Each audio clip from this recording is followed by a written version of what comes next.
नमस्कार मित्रों। हिंदी साहित्य एनटीए नेट जेआरएफ इकाई 9 में अपन निबंध देख रहे हैं। आज निबंध 2 दिल्ली दरबार दर्पण देखने वाले हैं। लेखक भारतेंदु हरिश्चंद्र है। और मित्रों, मैं एक बात बताना चाहता हूँ कि यह दिल्ली दरबार दर्पण यह निबंध बिल्कुल सही है।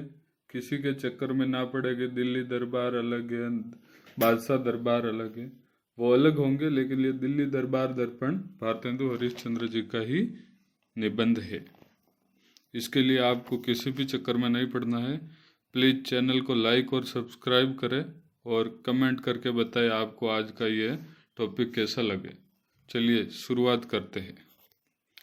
दिल्ली दरबार दर्पण भारतेंदु हरिश्चंद्र, प्रकाशन वर्ष 1877। निबंध का उद्देश्य। यह निबंध भारतेंदु जी द्वारा दिल्ली दरबार की प्रशंसा में लिखा गया है।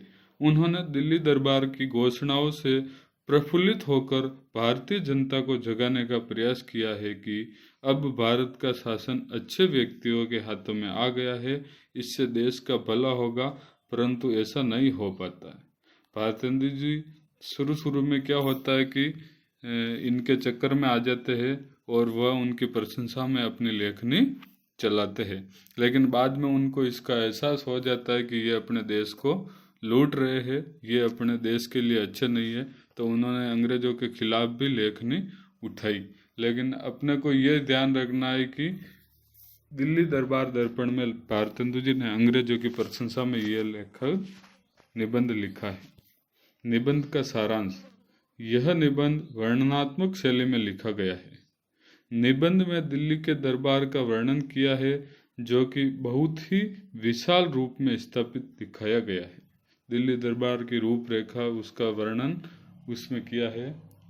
1 जनवरी को दरबार का महोत्सव हुआ। भारतेंदु जी ने इस दरबार के बारे में अपने निबंध में कहा है कि यह दरबार, जो हिंदुस्तान के इतिहास में सदा प्रसिद्ध रहेगा, एक बड़े भारी मैदान में नगर से 5 मील पर हुआ था। यानी नगर से 5 किलोमीटर की दूरी पर यह दरबार आयोजित हुआ।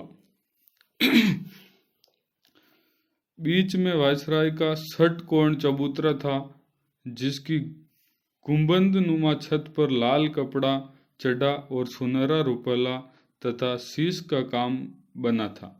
कंगूरे के ऊपर कलशे की जगह श्रीमती राजराजेश्वरी का सुनहरा मुकुट लगा था। आगे अपन देखते हैं। वायसराय से बहुत मनोहर ढंग से बात करते हैं। वायसराय लोगों से बहुत मनोहर ढंग से बात करते, आदर करते ही लोगों आदर सत्कार करते हैं कि सबको यही लगता है कि हमारा सबसे बढ़कर आदर सत्कार किया गया है। यानी सभी लोगों को अंग्रेजों ने इस प्रकार से आदर सत्कार करके हत्या अपने हाथों में कब्जाना चाहते थे, लेकिन भारतीय भोली जनता को यह समझ में नहीं आया। काफी संख्या में लोग दरबार के लिए एकत्रित होते हैं। निबंध में भारतेंदु जी ने 63 शासनाधिकारी राजाओं के साथ अन्य गवर्नमेंट अधिकारी, पॉलिटिकल अफसर और अन्य कई छोटे बड़े लोगों का जिक्र किया है। भारतेंदु जी ने अंग्रेज सरकार के कुछ कार्यों से प्रभावित थे, जैसे जाति प्रथा, ऊंच नीच सिर्फ भारतीयों में होती थी, अंग्रेजों में नहीं। यानी कि भारतेंदु जी इस बात से प्रभावित हुए कि अंग्रेजों में ऐसी कुरीतियां नहीं थी, केवल भारतीयों में ही ये कुरीतियां पाई थी। और भारतेंदु जी इन सभी कुरीतियों को मिटाने के लिए प्रयास कर रहे थे और अपनी लेखनी भी चलाते थे। श्रीयुत वायसराय अन्य राजाओं को झंडा और तमगा देते हुए दिखाए गए हैं। उनकी कुछ पंक्तियां हैं जो भारतेंदु जी द्वारा इस निबंध में स्पष्ट की गई है। उनके निबंध की ये पंक्तियां देखते। मैं श्रीमती राजराजेश्वरी महारानी की तरफ से यह झंडा खास आपके लिए देता हूँ, जो उनके हिंदुस्तान की राजराजेश्वर की पदवी लेने की यादगार रहेगा।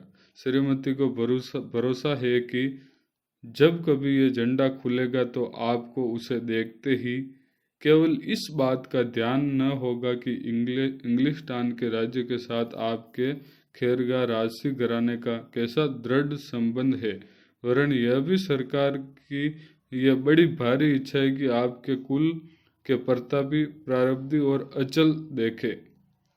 मैं श्रीमती राजेश्वरी महारानी हिंदुस्तान की राजेश्वरी के आज्ञा अनुसार आपको ये तमगा भी पहनाता हूँ। ईश्वर करे आप इसे बहुत दिनों तक पहने और अपने पीछे यह आपके कुल में बहुत दिन तक रहकर उस शुभ दिन की याद दिलाए जो इस पर छपा है।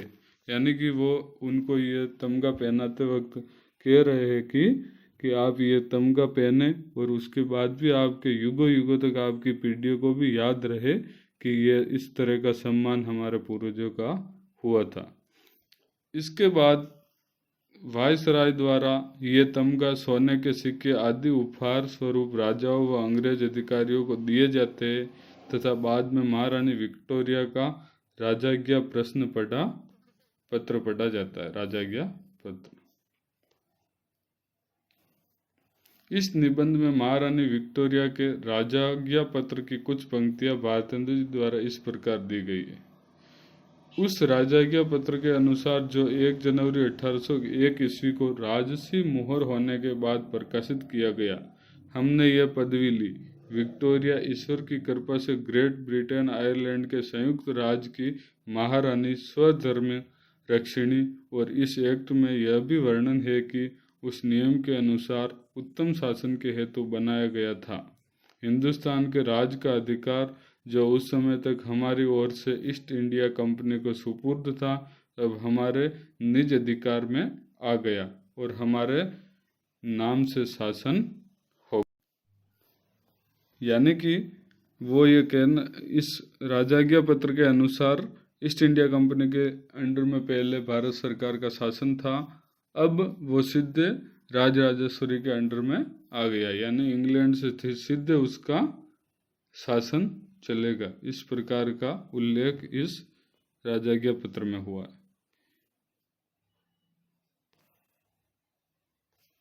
यह पत्र चीफ हेराल्ड द्वारा पढ़ा जाता है। यह प्रश्न बन सकता है बहुत ही अच्छा दोस्तों यहाँ पे कि राजाज्ञा प्रश्न किसके द्वारा पढ़ा गया, तो ये हेराल्ड द्वारा पढ़ा गया। राजपत्र पढ़ने के बाद इसके अनंतर श्रीयुत वायसराय समाज को एड्रेस करने के अभिप्राय से खड़े हुए। श्रीयुत वायसराय के खड़े होते ही सामने के चबूतरे पर जितने बड़े बड़े राजा लोग और गवर्नर आदि अधिकारी थे खड़े हो गए, पर श्रीयुत ने बड़ी ही आदर के साथ दोनों हाथों से हिंदुस्तानी रीति पर कई बार सलाम करके सबसे बैठ जाने का इशारा किया। यह काम श्रीयुत का जिसमें हम लोगों की छाती दुनी हो गई। यानी कि उन्होंने श्रीयुत वायसराय ने अपने हिंदुस्तानी रिवाज से उन्होंने अपने हाथों से हाथ जोड़ के उनका अभिवादन किया तो सभी की छाती फूल गई। ऐसा भारतेंदु हरिश्चंद्र जी बताते हैं कि हमारा बहुत सम्मान हो गया। अब हम इस निबंध की समीक्षा देखेंगे। भारतेंदु ने जहाँ जहाँ जातीय प्रगति होने की हल्की सी भी संभावना देखी, उसकी प्रशंसा में अपनी लेखनी चलाई। यह निबंध महारानी विक्टोरिया के घोषणा पत्र मिलने पर भारतेंदु जी द्वारा उनके गुणगान करने हेतु लिखा गया। राजाज्ञा पत्र चीफ हेराल्ड द्वारा अंग्रेजी में पढ़ा जाता है। भारतेंदु जी उनके छल को नहीं समझ पाए थे। उनको लगा ऊंच नीच की दीवार गिरने से देश का भला होगा, लेकिन जो महारानी ने घोषणा पत्र में कहा वह सच नहीं हो पाया। यह निबंध भारतेंदु जी के भ्रम का एक अच्छा उदाहरण प्रस्तुत करता है, क्योंकि भारतेंदु जी भारत से जाति पाति की बेड़ियों को काटना चाहते थे। इसलिए जहाँ जहाँ भी जातीय प्रगति होने की हल्की सी भी संभावना देखी और उसकी प्रशंसा में अपनी लेखनी चला दी। यानी कि भारतेंदु जी भारत के से जाति पाति को मेटना चाहते थे और अंग्रेजों द्वारा भी ऐसा कोई कार्य किया जाता है तो उसकी प्रशंसा में वो अपनी लेखनी जरूर चलाते हैं। महारानी विक्टोरिया का घोषणा पत्र भी एक ऐसी ही मरीचिका के समान था जिसे भारतेंदु जी सच मान बैठे और इसी में भूल कर राज राजेश्वरी के गुणगान हेतु यह निबंध लिख डाला। मतलब वो महारानी विक्टोरिया के इस छल को समझ नहीं पाए, वो भारत के लोगों को ऊंचा रख के उनका सम्मान तमगे वगैरह दे के उनको खुश कर देते थे और हमारे भारत की भोली भाली जनता को ये समझ में नहीं आता था कि ये अपने देश को ठग रहे हैं। भारतेंदु जी के लिए अंग्रेजी राज इसलिए श्रेष्ठ था कि उसमें सभी धर्मों जातियों को बिना किसी भेदभाव के समान रूप में विकास करने का अधिकार प्राप्त था और देश तथा जाति की प्रगति के 10 द्वार मानो खुल गए थे। भारतेंदु जी का ऐसा मानना था कि ये लोग अच्छे हैं और अपने देश का भला करेंगे। हालांकि बाद में भारतेंदु जी ने लेखनी उठाकर अंग्रेजों के विरुद्ध जमकर प्रहार भी किए।